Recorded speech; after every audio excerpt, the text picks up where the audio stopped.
Greetings, this is the man who pretends to be Charles Darwin. Actually, I'm Stanley A. Rice, and I have just published a book that I want to tell you about, and I'm making several videos about it, each one on a separate topic described in a separate chapter in the book. The book is Forgotten Landscapes: How Native Americans Created Pre-Columbian North America and What We Can Learn from It. That is, pre-Columbian North America was not a wild landscape, but rather it was a managed landscape. And the tribes that lived there were not savages.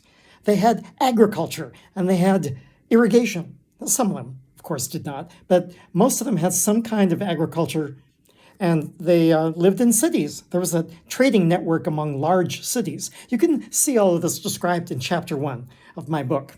And so I'm taking several videos to describe to you our agriculture and how we were not savages. We were civilized.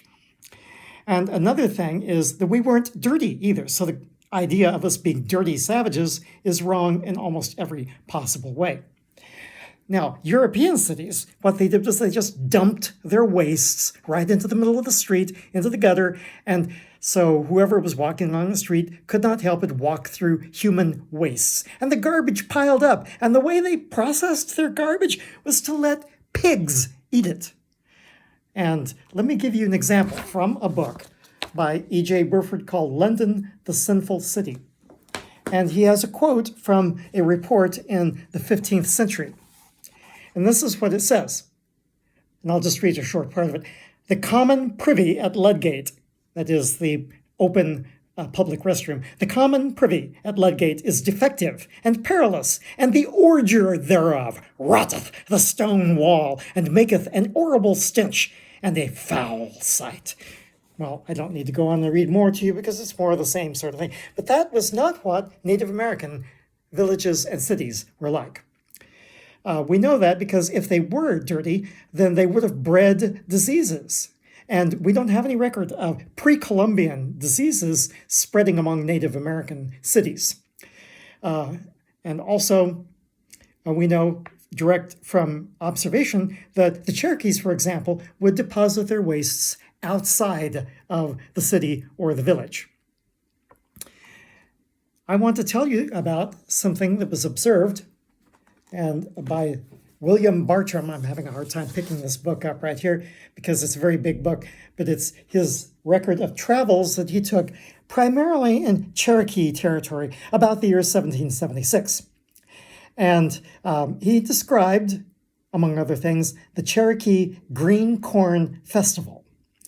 And what this was, of course, inevitably, some garbage would accumulate in the streets. But here's what the Cherokees did. Once a year, when the sweet corn became ripe, they would have a festival. And what they would do is they would sweep out the streets. And then they would also throw away all of their possessions and start over. New clothes, new possessions, etc. And then they would all run and bathe in the river.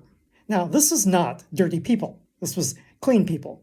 And it was also a time of spiritual renewal. If there was anyone who had been banished from town, they were allowed to come back if they agreed to start over and lead a better life. Now, in some cases, natives were captured and taken to Europe aboard filthy ships to be shown to the king and queen. For instance, look what we found in the New World. We found these savages, ha ha ha. But the first thing that they did when they got to Europe, they would run from the ship, find a river, jump into it, and take a bath. So, are these dirty savages? Well, as I explained in other videos, not savages, and as I show in this one, not dirty. You can find this described in chapter 1 of my book, which is Forgotten Landscapes. This is the man who pretends to be Charles Darwin. Tally ho, and amen.